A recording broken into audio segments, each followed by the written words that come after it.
Olá pessoal, todos bem? Espero que sim. Meu nome é Pablo. Nesse vídeo de hoje, eu vou apresentar a aplicação da simulação de Monte Carlo no contexto da análise de investimentos. Você deve estar pensando, por que eu vou querer ver isso, né?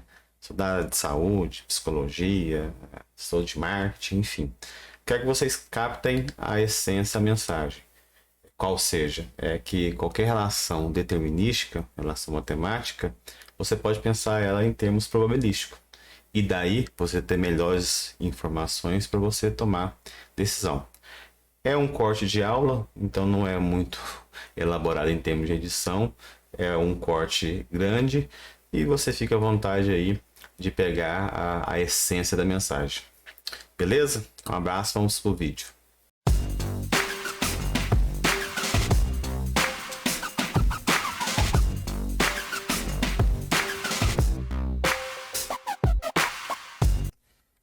Pessoal, então na aula de hoje eu quero, vamos dizer assim, eu quero apresentar uma forma de abordar problemas para vocês. O que eu vou falar aqui não vai valer só apenas no contexto da análise de investimentos, não. É em qualquer contexto de tomada de decisão que você possa enfrentar aí na sua vida profissional ou na sua vida pessoal mesmo, certo? Eu quero apresentar para vocês aqui, né, uma forma de pensar que nós chamamos de abordagem probabilística. Probabilística. Probabilística. Que é isso, certo? Por quê? Porque praticamente que na graduação, né, a abordagem que nós temos em mãos aí, seja em qualquer área, na contabilidade, na economia, né, nas disciplinas de administração que vocês têm aí, é quase que sempre uma abordagem determinística. Determinística. Certo? Vide, por exemplo, a nossa disciplina aqui de análise de investimentos. Tá? O que eu estou falando? Né? Então, vamos assim colocar em termos práticos. Dentro da nossa abordagem, dentro da nossa disciplina de análise de investimento, o que eu estou falando? Análise de investimentos. Vale para qualquer disciplina, qualquer tema em finanças, economia aí que vocês vão aprender ao longo do curso, certo? Olha só, então o que nós temos? Nós temos o seguinte, nós temos aqui, né, nós aprendemos que nós temos aí um investimento que a gente faz aqui na data zero, que é uma saída de caixa, vou gastar tanto e espero, por exemplo, receber, né, outro tanto ao longo de algum período. No nosso caso aqui, a gente está simulando, por exemplo, 5 anos, certo? Então, nós pensamos investir um valor aqui que a gente está chamando de investimento inicial, né? Fluxo de caixa na data zero, uma saída de caixa. E vamos receber no futuro aí, no ano 1, no ano 2, no ano 3, no ano 4 e assim por diante, né? Um fluxo de caixa, que eu estou chamando aqui de fluxo de caixa na data 1, fluxo de caixa na data 2, fluxo de caixa na data 3, fluxo de caixa na data 4 e o fluxo de caixa na data 5. E aí, né, a partir dessas estimativas que nós temos aqui, dos fluxos de caixa e dos valores que eu investi na data zero, eu vou avaliar se esse investimento vai ser bom ou não, né? A nossa principal medida aqui, as duas principais métricas que nós aprendemos aqui é o seguinte, beleza, e aí? Esse investimento é bom? Vamos então calcular o VPL dele. Vamos pensar aqui que o VPL vai ser calculado da seguinte forma, de uma forma determinística, né? O fluxo de caixa na data zero, que eu estou chamando de investimento inicial, ele é negativo, né? Porque é saída de caixa, então é menos o fluxo de caixa. Mais o quê? Mais o fluxo de caixa que eu espero receber na data 1, mais o fluxo de caixa que eu espero receber na data 2, e assim por diante. certo? Mais o fluxo de caixa que eu espero receber na data 5. Né? Só que tudo isso ao quê? Né? A valor presente. Então, eu vou descontar alguma taxa. Uma taxa I, que é o meu custo de oportunidade, a minha TMA, certo? Na data 1, desconto o primeiro fluxo de caixa. Na data 2, que eu desconto o meu outro fluxo de caixa e assim por diante. Até, por exemplo, na data 5, que é o último fluxo de caixa aqui. Então, esse valor aqui do I, nós vimos lá que é a nossa TMA, que é meu custo de oportunidade, que é a minha taxa mínima de atratividade. Atratividade. E é o meu custo de capital. Se você pensar aí, no seu contexto, é o seu custo de oportunidade, né? Se a gente está pensando no contexto da empresa, nós chamamos isso aqui de CMPC, custo médio ponderado de capital, que aí tem toda uma lógica de como chegar nesse valor, aí nós temos disciplinas específicas para isso, certo? E para nós aqui, até então, no nosso exercício, no nosso dia a dia, e fazendo aqui com vocês, esses valores eram dados, né? O TMA, ele é fixo, certo? Ele é fixo, ele é conhecido para nós aqui. Na prática, a gente tem que calcular. Dentro das empresas, nós temos que calcular. Beleza? E também, se eu for usar outra métrica, né, de calcular o fluxo de caixa, calcular outra métrica, né, para o fluxo de caixa, a ideia é a mesma, né? Então, assim, em vez de eu calcular o VPL, eu vou calcular a TIR. Eu simplesmente igualo aqui o VPL a 0, né? Pego o fluxo de caixa na data 0. Se eu quiser, eu posso passar para lá, né? Se eu vou igualar, eu posso passar para lá, né? Então, eu posso fazer isso aqui, ó. Posso simplesmente falar que dado que esse investimento aqui é o que nós chamamos de um investimento convencional, o mais básico possível, que nós chamamos de fluxo de caixa convencional, pensando na forma mais básica possível.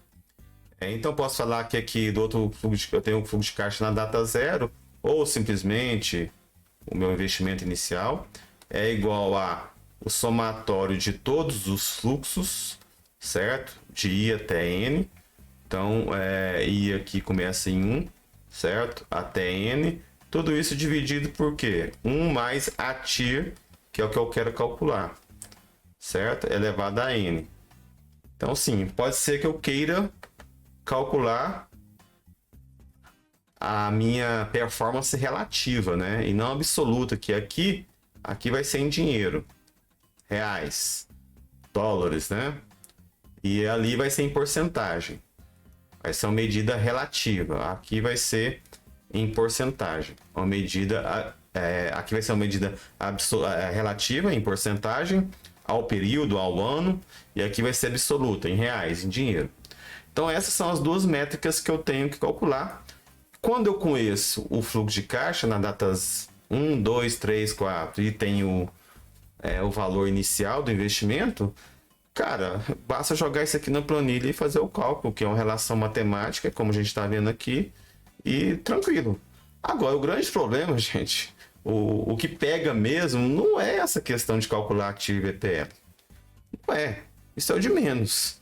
O que pega mesmo é o fato, né, que na prática que a gente enfrenta, que tudo isso aqui, ó, tanto investimento inicial, como fluxo de caixa na data 1, fluxo de caixa na data 2, fluxo de caixa na data 3 e assim por diante, são variáveis aleatórias, são estimativas, são projeções que podem ou não se efetivar. São valores que eu estou olhando lá para o futuro, né, e vendo que pode acontecer desse jeito, dado um punhado de premissas. E essas premissas podem se efetivar ou não. Dado que podem se efetivar ou não necessariamente eu sei o que vai acontecer. Então, o cálculo determinístico do VPL e da TIR é por mais uma abreviação da realidade. É uma redução do que pode acontecer. É um cenário apenas que pode acontecer. Certo? Eu poderia, de repente, melhorar essa análise aqui e pensar o seguinte, eu vou fazer um cálculo do VPL da TI considerando um cenário, por exemplo, mais pessimista, certo? Colocar aqui, ó, poderia colocar aqui um cenário pessimista,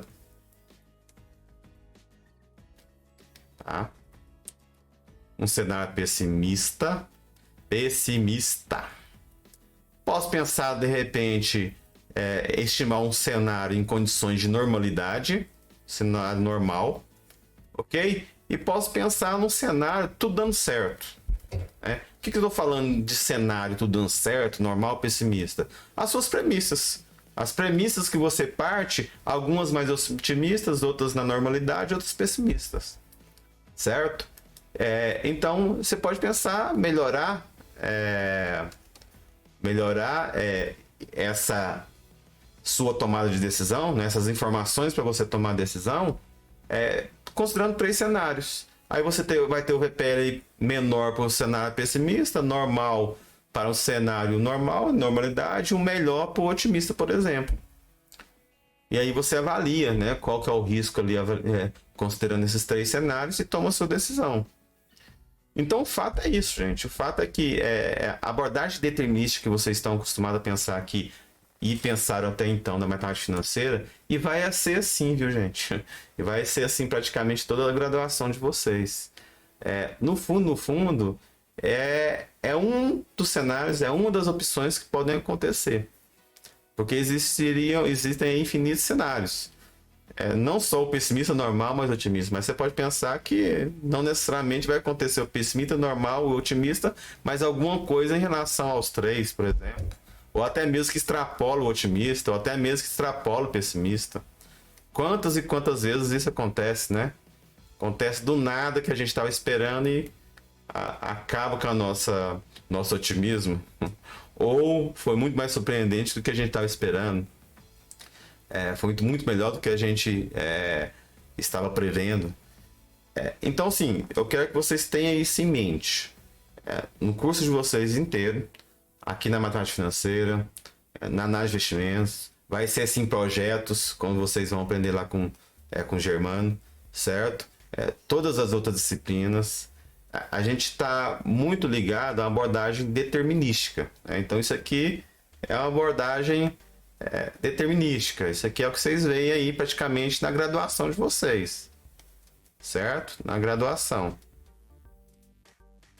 Agora, quando a gente vai para estudos mais avançados, certo? Quando a gente vai para estudos mais avançados, a nível de pós-graduação, ou até mesmo, né, não só pós-graduação, mas se você aí tem fôlego e gosta do assunto, você vai pensar tudo em termos probabilístico. O Marco aí que está no mercado financeiro, né? É o que vigora no mercado financeiro, modelos e modelos de previsão, modelos estatísticos, certo? E muitos desses modelos estatísticos sequer foram construídos, né? No sentido que existe uma fórmula pronta para você derivar e tomar tomar decisão em termos de probabilidade. Por exemplo, né? Beleza, dado que isso aqui é uma variável aleatória, FC1, FC2, FC3, FC4 e assim por diante, automaticamente, né? Isso aqui é um princípio que é matemática, é estatística, mas para vocês fazem sentido, é óbvio, né? Se eu falo que isso aqui é uma variável aleatória, certo? FC1, FC2 até FC5 é uma variável aleatória, consequentemente, o VPL também vai ser uma variável aleatória. Ora, o comportamento que a gente vê no VFC 0, 1, 2 e assim por diante, até mesmo, por exemplo, na taxa de desconto, eu consigo avaliar esse comportamento e fazer uma inferência pelo VPL, que, né, no meu caso aqui, que nós estamos chamando de output. A partir dos inputs que eu tenho no modelo, a partir dos inputs, isso aqui é um termo, né, da simulação, por exemplo. A partir dos inputs que eu tenho no modelo, eu consigo avaliar qual que é a fórmula matemática do ponto de vista probabilístico, né, os meus outputs. Muitas vezes isso fica muito complicado, Então, muitas vezes a gente não deriva isso matematicamente e tenta fazer as continhas, dado que isso aqui é uma variável aleatória, que se comporta desse jeito, tem essa e essa função, pode acontecer isso, assim vai ocorrer o meu output, assim vai se comportar o meu output. Muitas vezes isso, do ponto de vista matemático, é muito completo, muito complexo. Eu estou mostrando para vocês aqui uma função bem simples. Isso aqui é uma função simples, matemática simples. Não é complicado assim. Agora, imagina se eu quiser desdobrar isso aqui. O que eu estou falando de desdobrar isso aqui? Estou falando o seguinte, ó. Gente, aqui eu estou falando o valor do fluxo de caixa aleatório. Mas o fluxo de caixa aqui depende de um punhado de outras coisas, não depende? O fluxo de caixa aqui depende de um punhado de outras coisas. Depende do quê? Depende do preço do produto, que é aleatório também. Depende da quantidade vendida do produto, que é aleatória também. Depende do custo operacional da empresa, que também pode ser aleatório. Depende de outros custos, né? Custos ou despesas financeiras, sei lá, despesas financeiras e assim por diante, certo? Depende de um punhado de outras coisas. Então, o fluxo de caixa aqui, eu já estou no fim, né? Já estou no insumo e produto final que eu preciso para calcular o VPL. Mas até chegar no fluxo de caixa, vai muita coisa. Que por enquanto eu não estou trabalhando com vocês. Lembra lá do caso da nossa estimativa do custo lá do carro? Até chegar ao custo do carro, que a gente, né, de manter o carro, o que a gente calculou? Preço da gasolina. Estimativas que eu fiz daqui para 5 anos. Pode ser totalmente aleatório, pode não ser efetivado daquele jeito. Quantos quilômetros que eu vou rodar? Usei em termos médios. Certo? Custo com lavagem, com manutenção. Se o carro vai ou não estragar e eu ter que ir para o seguro. Quanto que eu vou pagar de seguro? Então, assim, todas as contas nossas aqui depende de um punhado de coisa que, por natureza, é aleatório.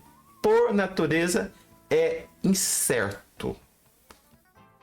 Nós tomamos decisões constantemente em condições de incerteza. Na verdade, a incerteza que prevalece, não é a certeza.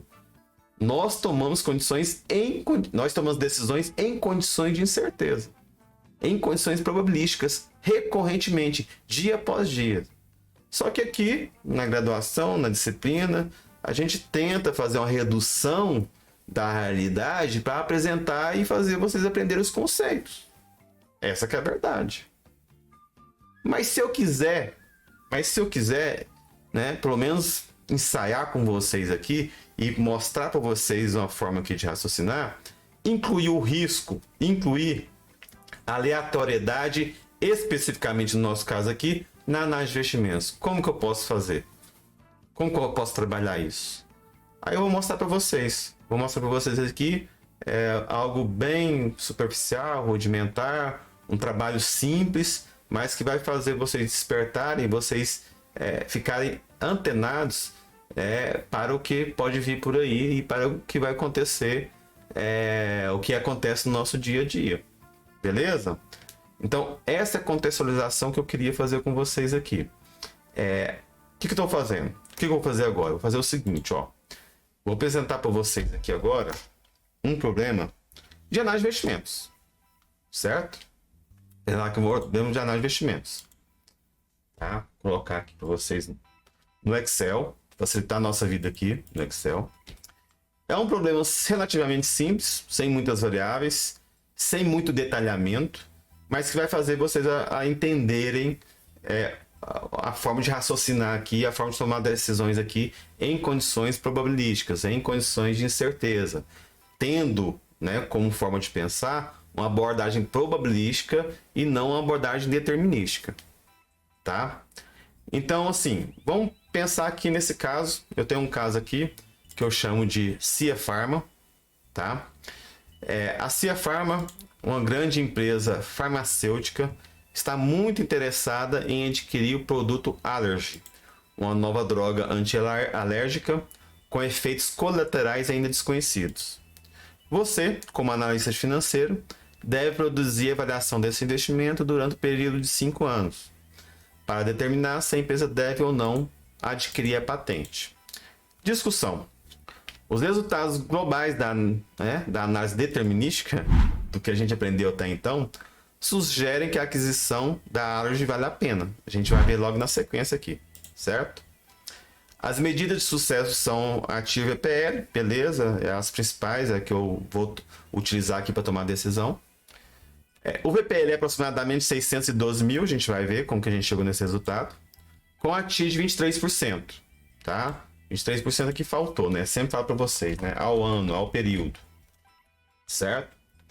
Esses valores foram calculados usando a função Excel, a partir dos fluxos de caixa positivos no período de 5 anos, investimento inicial de 4 milhões e 500 no ano zero. A gente vai ver. Como a TI excede o custo de capital, né? A gente definiu uma TMA, um custo de oportunidade, um CMPC de 18%. E o VPL é positivo, né? VPL maior que zero, então já está compensando. A resposta inicial deveria ser a aquisição da Allergy. Ora, só que essa é uma forma determinista de a gente avaliar, né? Aqui, ó. O que eu estou fazendo aqui, ó? Estou fazendo o seguinte. O que eu estou falando aqui? Tá? Vamos lá, é isso aí, Gabriel. Antialérgico que chama Allergy, né? Então vamos lá. Olha só, uma simplificação que eu tenho aqui, ó. Na data zero, né, o meu investimento inicial é 4 milhões e 500. Como eu cheguei aqui, é uma história que de repente dá para contar. Pode ter muitos cálculos, muitas coisas aleatórias até chegar aqui. Mas vamos supor que é um valor definido, já está em contrato, né? Ela quer comprar essa patente, a empresa bateu o martelo e falou o seguinte: se você quiser comprar essa patente é 4 milhões e 500. Não tem conversa, é 4 milhões e 500, então esse é o valor do investimento. Beleza? Agora, só compensa ela gastar 4 milhões e 500 se o benefício que ela espera no futuro supera esses 4 milhões. E aí, como que a gente sabe que na análise financeira eu não posso somar dinheiro em datas diferentes, eu vou pegar o que está no futuro, trazer valor presente, comparar com o valor inicial. E aí, para chegar nos fluxos de caixa que estão no futuro aí, o que eu fiz? Fiz o seguinte, ó. Estimei qual vai ser o preço de cada lugar, né? De cada medicamento, certo? Tá aí, ó. No ano 1 o preço vai ser 6, aí de repente vai ter uma inflaçãozinha aí, ou eu posso cobrar um pouco mais caro porque a minha entrada no mercado vai ser maior conforme os anos vão passando, eu vou ganhando certo do monopólio, sendo mais conhecido, posso cobrar mais caro, certo? No ano 6,05, 6,10, 6,15, 6,20, no ano 5, né, que é o final. E a demanda? A demanda é a mesma forma, né? Começa devagarzinho no mercado, vendendo pouco, e depois vou aumentando a entrada no mercado. Beleza? E aí quando eu multiplico, pode ver aí, ó, quando eu multiplico 6 vezes 802 mil, eu tenho o quê? Eu tenho 4 milhões e 812.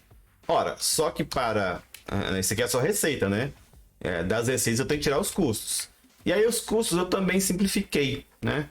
Eu considerei dois tipos de custos aqui. O primeiro custo é o custo variável, tá aqui, né? Falei que os custos variáveis eles são 55%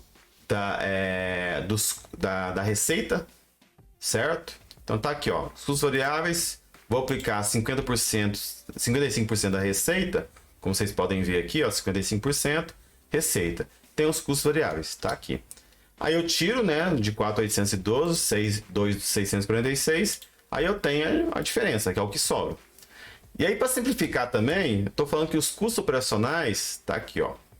Ele nada mais poderia ser diferente, viu? Poderia pensar outra forma de calcular esses custos operacionais. Eu tô fazendo uma redução aqui da realidade para tentar mostrar para vocês o ponto principal dos meus argumentos aqui na aula de hoje, que vamos tomar decisões no contexto probabilístico e não determinístico. Beleza? Então 15%. Então tá aqui. Quando eu aplico 15%, né, sobre 2.165, eu tenho 324.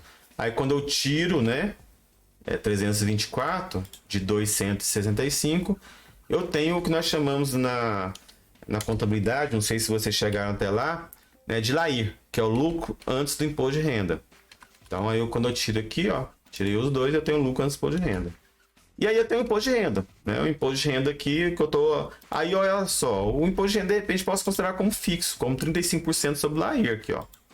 35% sobre o LAIR, apliquei 35% sobre o LAIR, tá aqui, ó. 35% aplicado sobre 1.840. Nossa, professor, 35% é muito.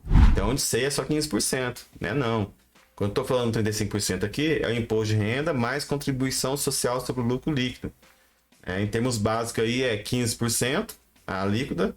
Passou de, sei lá, 240 mil, 340 mil no ano, lucro, paga mais 10% adicional, ou seja, toda empresa grande paga, certo? Então é 15 mais 10, e a contribuição social sobre o lucro líquido aí pode variar de setor para setor ou não? Não, né? Ela é 9,6, então sim, dá 34,6%. Então 15 mais 10 mais 9,6, então é quase 35, então faz sentido.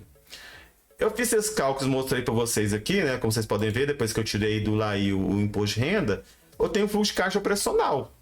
Aqui, ó, fluxo de caixa operacional, certo? Investi 4 milhões e 500, no primeiro ano de cara já tem 1 milhão 196. Essa lógica aqui, ó, que eu acabei de apresentar para vocês no ano 1, permeia para todos os anos. Tranquilo? Permeia para todos os anos, tá? Até o ano 5. Vamos supor que você não tem valor residual aqui no ano 5, para simplificar. Você poderia pensar que essa patente agora vale mais, você poderia vender a patente e tal, mas enfim, vamos supor que não, tá? Então, olha só, fazendo esses mesmos cálculos, usando o mesmo raciocínio, ano após ano, eu tenho essa entrada, essa saída e as outras entradas, beleza? Quando eu calculo o VPE por uma função matemática do Excel, tá aqui, ó, VPL, desculpa, né? O VPL nada mais é do que pego a saída aqui e tiro esses fluxos aqui a valor presente. Então, via função aqui, ó, VPL, certo? Do valor do ano 1 até o ano 5. Ano 1, opa, senão vai dar erro aqui, né?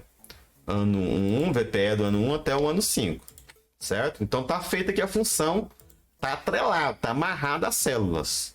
Mais o investimento inicial que eu estou colocando negativo aqui. Ok. Foi aqui que eu falei no enunciado. Aproximadamente eu tenho um VPL de 612 mil. Isso significa, do ponto de vista da análise de investimento, que beleza, ó. Dado que eu tenho recurso limitado, né? Esses investimentos aqui não estão concorrendo com o outro, enfim, né? Eu estou só valendo um investimento mesmo, tal. É maior que zero, então o investimento é viável. Significa que ele está pagando meu custo de capital, né? Sem falar que é o seguinte, né? Aqui para a taxa, né, gente? Eu estou considerando a taxa de custo de capital de 18%. Beleza? De 18%, tá aqui, ó. Certo?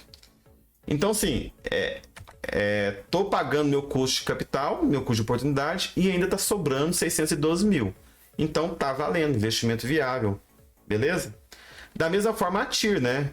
Quando eu calculo a TIR, a taxa relativa em relação a esse fluxo aqui, dá 23%. Ora, como 23% é maior do que 18% que é meu custo de capital, investimento é viável, certo? Investimento é viável. Isso significa o seguinte, ó, que eu estou ganhando desse investimento 23%, beleza? E está custando para eu financiar ele 18%. Se eu financio ele em 18% e ele me dá 23%, opa, beleza, esse investimento é viável. Vou executar ele, compensa eu investir nele. Beleza? Então é isso que está indicando esses cálculos determinísticos aqui, que estão atrelados aqui a células, né? A valores que estão considerados como certos. Ok? Mas se eu falar o seguinte, e se eu de repente quiser calcular essa planilha aqui, ó, Ctrl C, coloca aqui, ó, Ctrl V, aí eu pego e vou mudar tudo. Isso aqui é um cenário normal.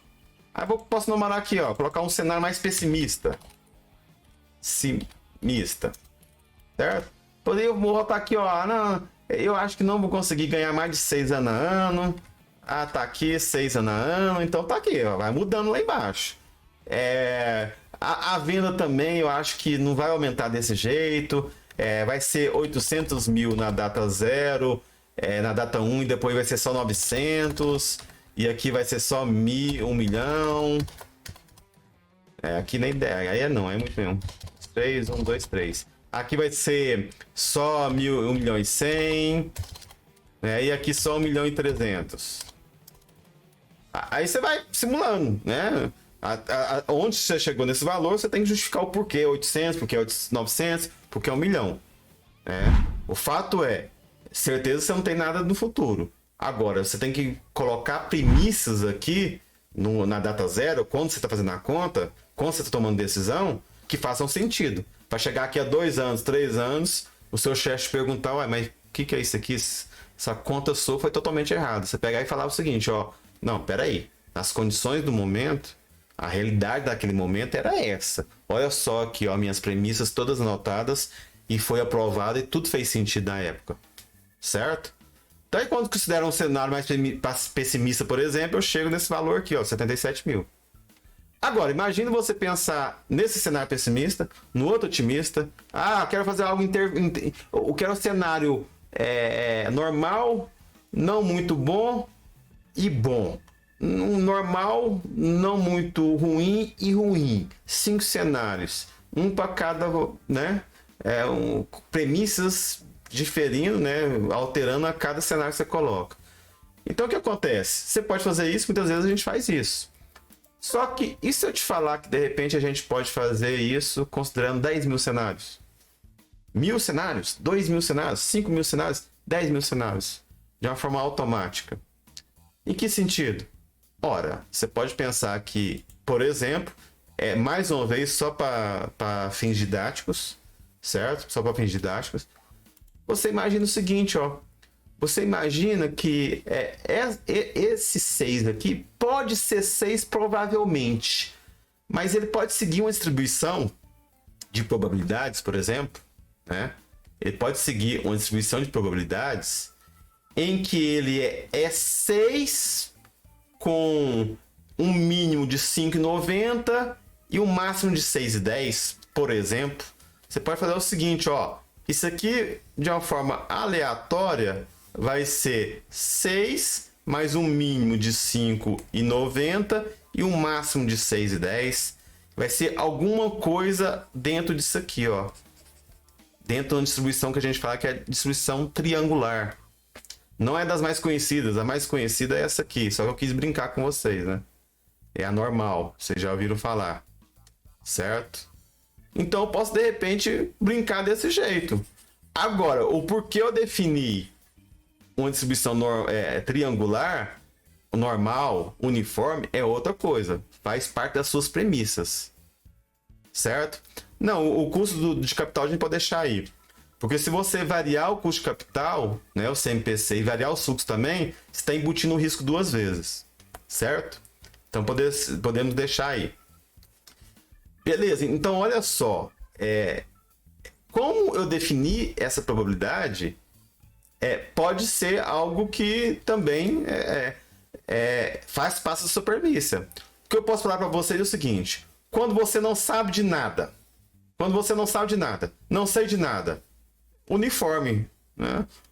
Mínimo de 5,90, máximo de 6,10. Pode ser qualquer coisa aqui entre 5,90 e 6,10. Qualquer coisa. Certo? Outra distribuição que nos ajuda muito, principalmente quando a gente não tem tanta informação, mas ajuda, por exemplo, na tomada de decisão, quando você tem uma equipe com experiência, que já vivenciou diversos projetos, coisas similares, e você pode também fazer um exercício nisso que a gente acabou de falar, no cenário mais provável, um cenário mais pessimista, o outro mais otimista. Uma outra distribuição muito conhecida é essa que eu acabei de falar, que é a distribuição triangular. É aperte triangular. Ou ela é aperte ou ela é triangular. Que justamente isso, ó, é alguma coisa de 5,90 mais 6,10. Só que no meio aqui, esse meio aqui é mais provável. É o que eu tô falando que é 6, certo? Esse meio aqui é mais provável. Mas pode ser qualquer coisa entre 5 e 10, 6 e 10. Nos cantos, a probabilidade vai diminuindo, né? O P aqui vai diminuindo. Quando eu falo P, o quê? O P de acontecer o cenário. O P de acontecer a situação. seja, é mais provável dar preços e acontecer preços entre 5,95 e 6,5 do que perto de 5,90. Certo? Então nós temos essa distribuição, a uniforme, que é quando você não sabe nada, a distribuição triangular, quando você tem, por exemplo, você pode dar 3 chutes bons. Quais são 3 chutes bons? O mais provável, o mais pessimista e o mais otimista. E a comum, né? A que a gente mais usa aí, que é a distribuição normal. Certo? Você tem aqui uns valores concentrados ao redor da média. E aí você consegue calcular a dispersão ao redor da média através de uma medida que está chamando de desvio padrão. Vocês já devem ter ouvido falar nela. Você pode colocar aqui, ó, em média, o Mi, né? Ou o X barra também, que vocês aprenderam. Em média, o preço vai ser 6, com desvio padrão de, sei lá, 0,5. Aí é muito, né? 0,10. Certo? 0,10. Beleza? Então, assim, as distribuições de probabilidades são infinitas. São infinitas não, né? Na verdade, as teóricas são limitadas, mas existem muitas. Uma também muito conhecida é a beta, que é alguma coisa um pouco mais gordinha do que a distribuição normal. E aqui você consegue dar também um valor mínimo, um valor provável, médio, né? E um valor máximo. Tá? Você consegue também dar esse tipo de chute para assistir distribuição beta. Quando eu falo de distribuição, gente, por trás dessa carinha aqui existe uma função matemática para você calcular a probabilidade, certo? Não vem o caso nosso aqui. Então você pode falar que, ó, você pode falar que o preço segue uma distribuição de probabilidade, ela é aleatório. O preço é aleatório. Eu aqui vou assumir que esse preço segue uma distribuição de probabilidade. No caso do ano 1 aqui, né? Coloquei para vocês aqui, vocês já viram a notinha, né? Segue distribuição triangular, como vocês estão vendo aí. Uma distribuição triangular com mínimo de 5,90, provável 6 e máximo 6,10. E a lógica permanece assim até o ano 5. Aqui no ano 5, continua sendo a distribuição triangular, poderia ser outra, depende do que você vai inventar. Com mínimo 6, provável 6,20, máximo 6,45. E a quantidade vendida? A quantidade vendida, por um motivo ou outro, eu tenho que justificar isso. Aí, como eu cheguei nesse valor, é uma outra história, certo? Também faz parte das premissas, não tem como eu avançar e tratar tudo isso com vocês aqui, infelizmente. Eu posso falar o seguinte, que a minha quantidade vendida, ela segue uma distribuição normal, em que, em média, realmente vai ser 802, mas vai ter um desvio padrão aí de 25 mil. A distribuição normal ela é muito interessante, né, e utilizada praticamente em toda a estatística clássica. Por quê? Porque ela tem propriedades bem interessantes, né? Ela tem propriedade no sentido que, se eu estou falando que a média aqui é 802 mil, e falo que o desvio padrão, por exemplo, desvio padrão é 25 mil, o que eu estou falando do ponto de vista teórico? Estou falando o seguinte, que 802 menos 25. Então, nós temos aqui 700 e... gente, vamos lá. 82, mas aí 778, por aí, né? 778, 25 e dá 827. O que eu tô falando? Tô somando, viu? Tô somando aqui um desvio padrão e aqui eu tô somando um desvio padrão. Então, é 802 menos 25... e 802 mais 25. O que eu tô falando? Tô falando o seguinte, quando eu somei um desvio padrão, teoricamente, 68% dos valores estão aqui dentro. 2 desvios, 95, e assim por diante. Então, a distribuição de probabilidade normal, ela é muito utilizada, é a base da estatística clássica, vocês vão aprender isso ainda, se é que não estão aprendendo. É muito interessante por causa dessas propriedades, certo? E tantas outras que nós vamos ver para frente aí. Vocês vão ver no curso para frente. Beleza? Outra coisa que vai variar também, que eu estou considerando aqui, só para o meu modelo ficar tão simplório, são os meus custos variáveis e os meus custos operacionais. Eu coloquei 55%, né? Mas pode acontecer como vocês podem ver aqui, pode acontecer, 55% é provável. Agora, pode acontecer de um mínimo de 50% sobre o valor da receita líquida, né? E o máximo 65%, certo? Triangular. E o meu custo operacional, eu poderia colocar, por exemplo, uma distribuição uniforme. Não sei o que vai ser entre 10% e 20%, por exemplo. Só que, para a gente não ter tanta dificuldade, eu falei o seguinte, ó. Vai seguir uma distribuição normal, com 15% em média, vai ser, né, sobre meus custos operacionais. Então, aqui o custo operacional, que eu calculei está aqui, é sobre a receita líquida. E meus custos variáveis sobre a receita, né, o total de receitas, está aqui. Certo?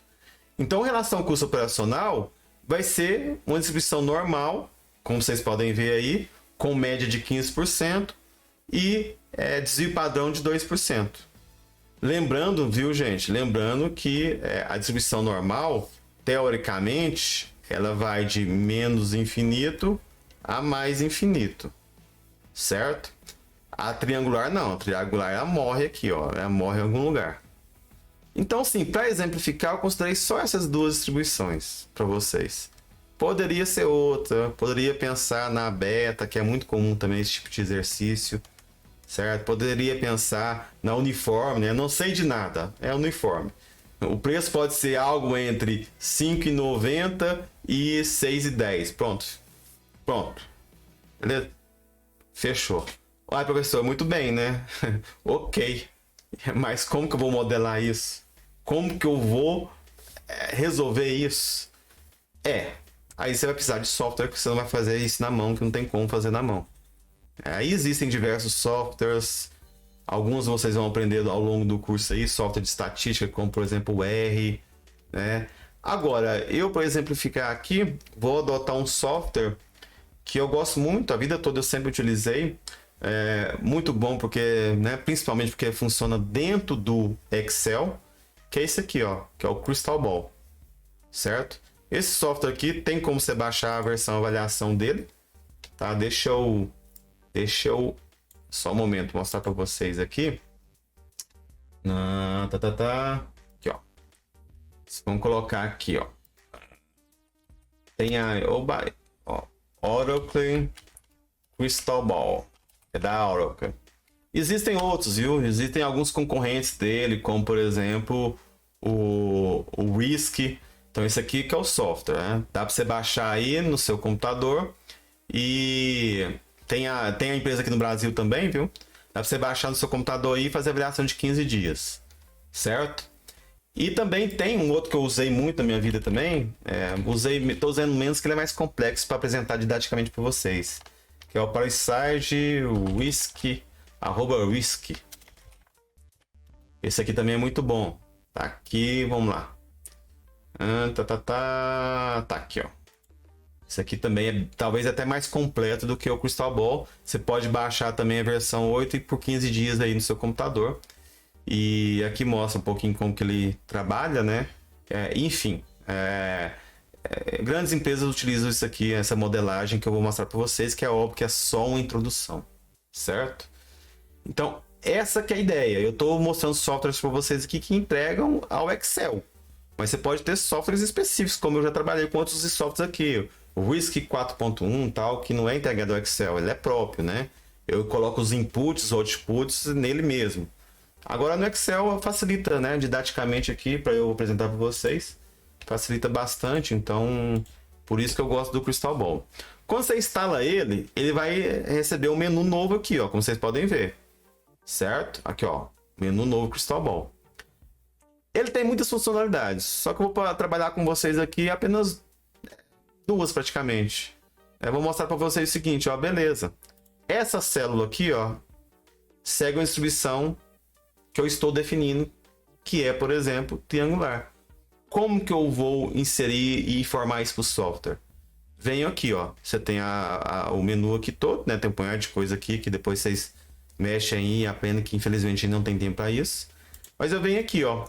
Eu venho aqui na célula e ponho aqui, ó, definir pressupostos. Aqui, ó, definir pressupostos. Nesse caso aqui eu já tenho definido, né? Então vai ficar mais fácil porque eu quero aproveitar o tempo. Mas quando eu defino o pressuposto, aqui, ó, vamos supor que eu não estava definido. Vamos supor que eu quero definir aqui, ó, uma outra variável. Vamos supor que é o IR, certo?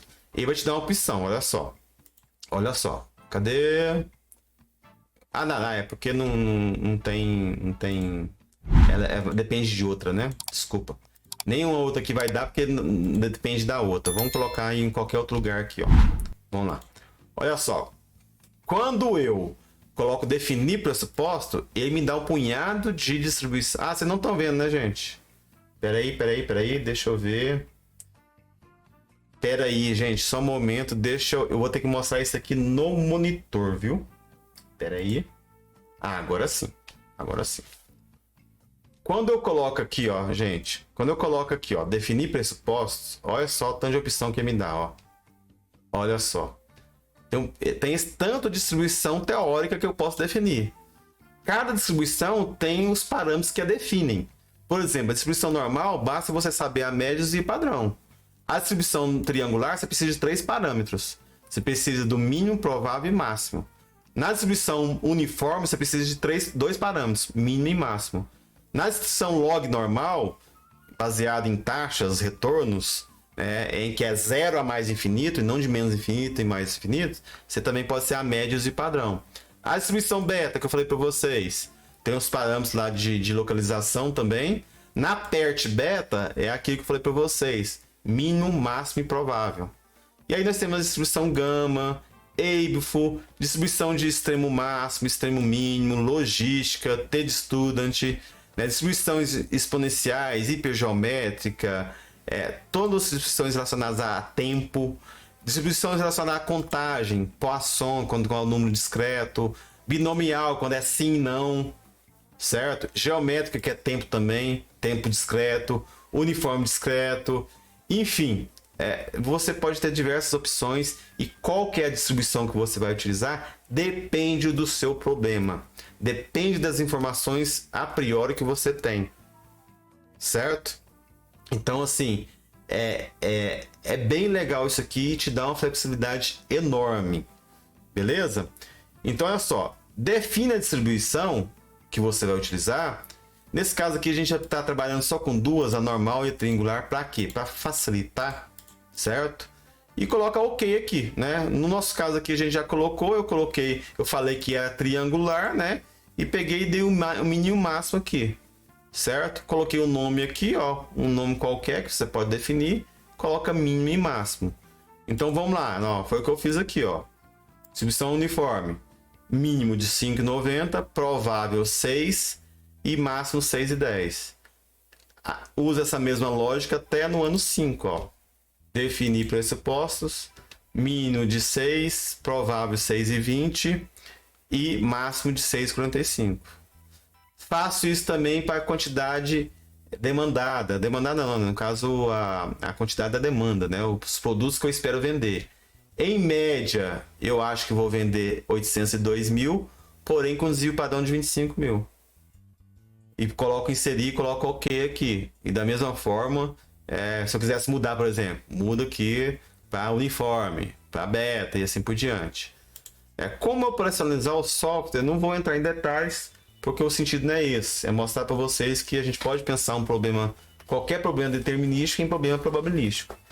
Basta você ter informações dos inputs, das distribuições de probabilidade dos inputs, certo?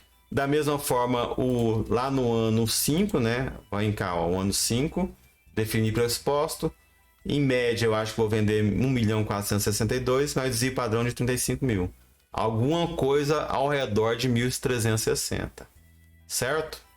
Beleza. Isso aqui, né, que eu coloquei, que é o preço e a quantidade vendida, assim como o custo variável também está aqui, tá? Tudo que está em verde está aqui, custo 55% é o provável, porém pode ser um mínimo de 50% e um máximo de 65%. Olha que está assimétrico, né? Não está bem concentrado não, está um pouco mais assimétrico à esquerda. Beleza? Certo? E o custo operacional, coloquei com a média, né, com 15% em termos médios e desvio padrão de 2. Beleza? Poderia ser outra. Tudo que é input do meu modelo está em verde. O que é input? São as variáveis que alimentam a relação, alimentam o sistema. A partir daí você tem as saídas, que são os outputs. Tá em verde os inputs, tá aqui, tudo em verde os inputs. O que é output para mim? O que me interessa? Qual que é o parâmetro de decisão? É o VPL e a TIR, certo? Aí eu tenho que informar para o software que o que você vai simular é o VPL e a TIR. É essa célula aqui que é uma dependência aqui, ó. Isso aqui é uma dependência. Olha só a forma de dependência aqui, ó. Certo? Então, tudo isso aqui depende do quê? Disso aqui que eu vou simular na parte de cima. Certo? Os fluxos de caixa todos dependem dos valores que serão aleatórios na parte de cima, que é o preço unitário, a demanda, custo variável, custo operacional. Certo? E eu tenho que informar para o software. Chega aqui, ó. Definir previsão. Vem aqui e fala que o que eu quero simular, o que eu quero aplicar os valores aleatórios na saída é o VPL, essa célula. É assim para a TIR, é assim para o VPL. Põe aqui, definir previsão. Definir previsão. Assim por diante. O software tem diversas outras funcionalidades, certo? Diversas outras funcionalidades. Não vou entrar em detalhes sobre essas funcionalidades, eu já usei bastante aqui, então domina aqui todas as funcionalidades dele. Mas para vocês, o que eu quero mostrar para vocês é o seguinte, ó.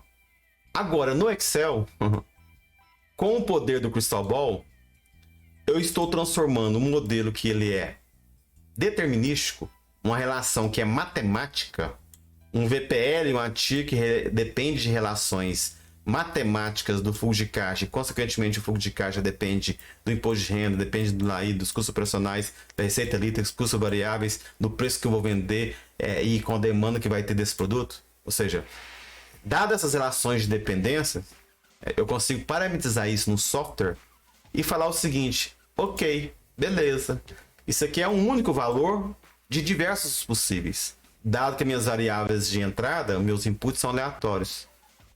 Quais diversos outros cenários possíveis eu tenho para o VPL e a TIR? Esse cenário de 612 e 23% é dado que eu vou vender por 6, 6,50, 6,10, 6,15, 6,20 ano após ano, com a demanda de 802, 967 e assim por diante. Esse aqui é um cenário. Me dá, por favor, 10 mil cenários, por exemplo? O que vocês acham? Me dá, por favor, 5 mil cenários? Eu vou brincar aqui, vou mostrar para vocês apenas aqui, ó, 1000 cenários. Só para brincar.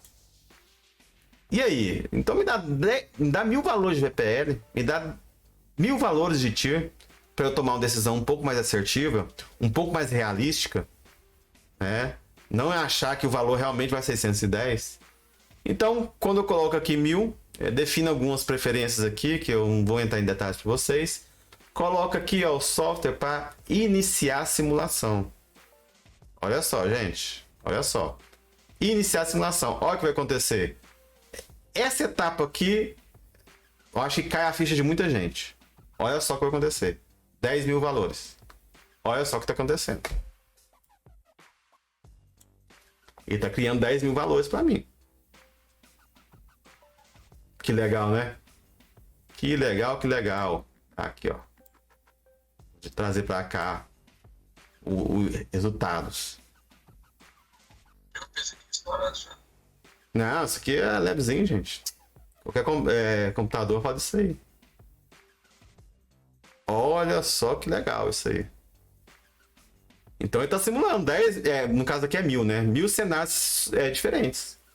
Dados meus inputs que são aleatórios.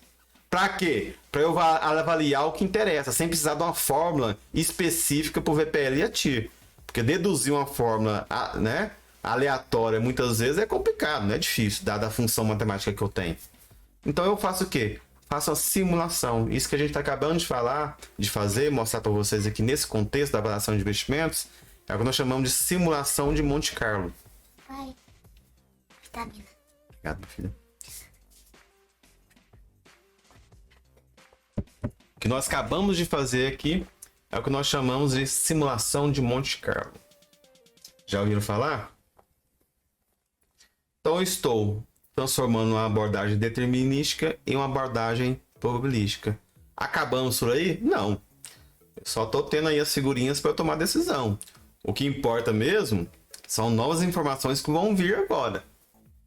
Quais são essas informações? Vamos lá.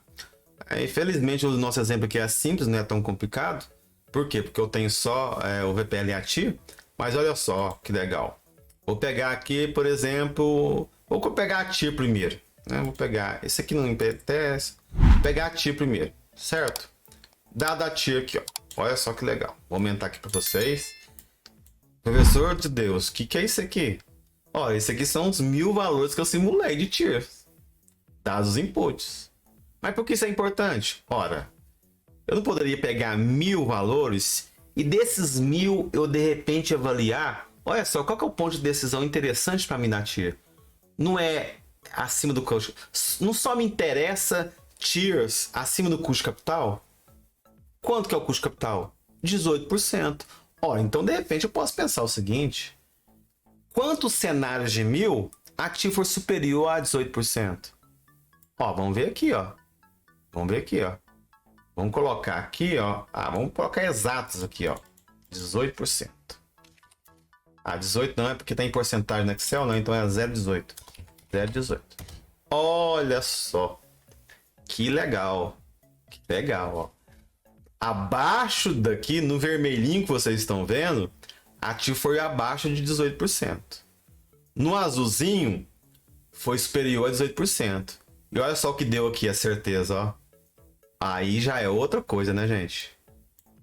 Vamos arredondar aqui para 85%.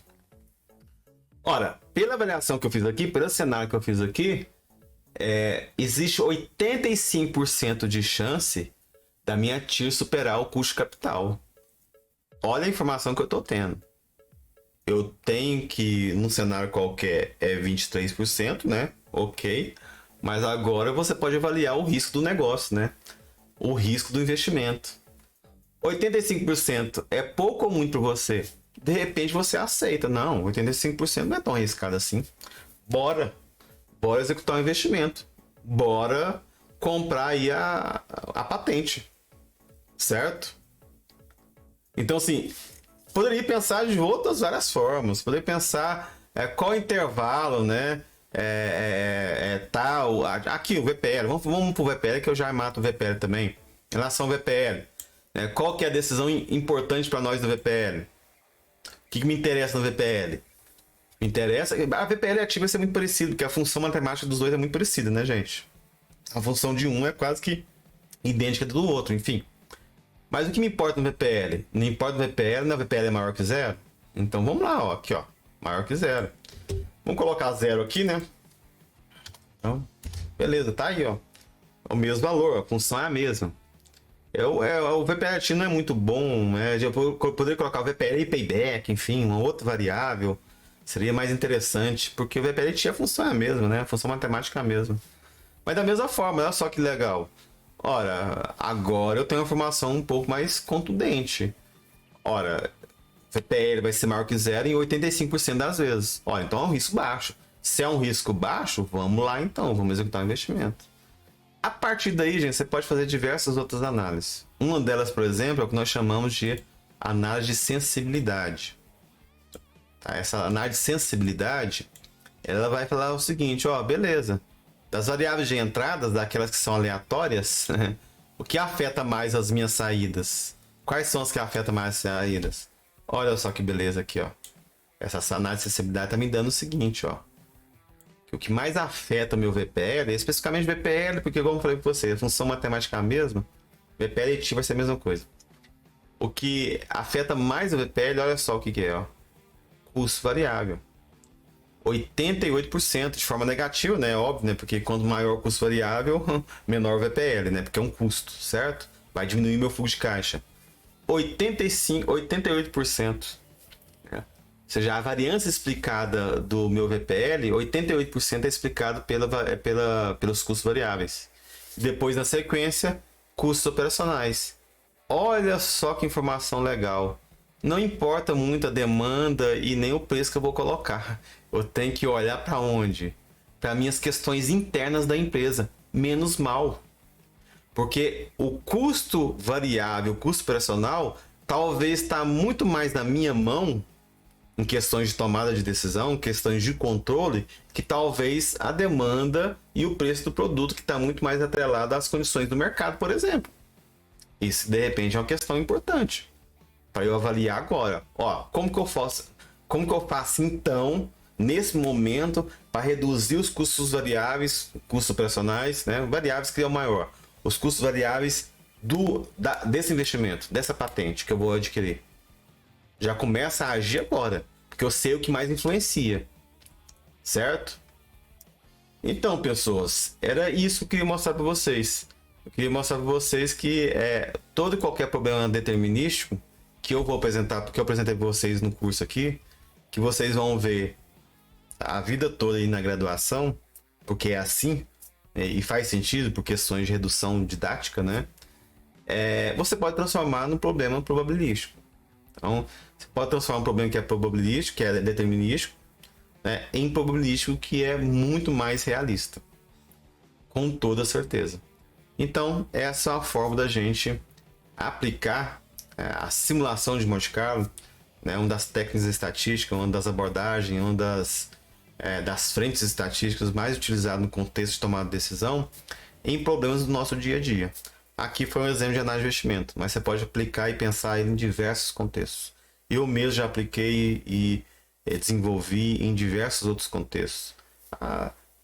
Gestão de caixa, gestão de estoques. Você pode pensar isso aqui em termos de controle de demanda de estoques, certo? Em diversos outros contextos dentro da área de vocês. Certinho, pessoal? Espero que vocês tenham absorvido aí a mensagem principal dessa proposta aqui de vídeo. Se quiser receber mais do nosso conteúdo, se inscreva e ative o sininho. E não se esqueça de deixar o like. Até a próxima!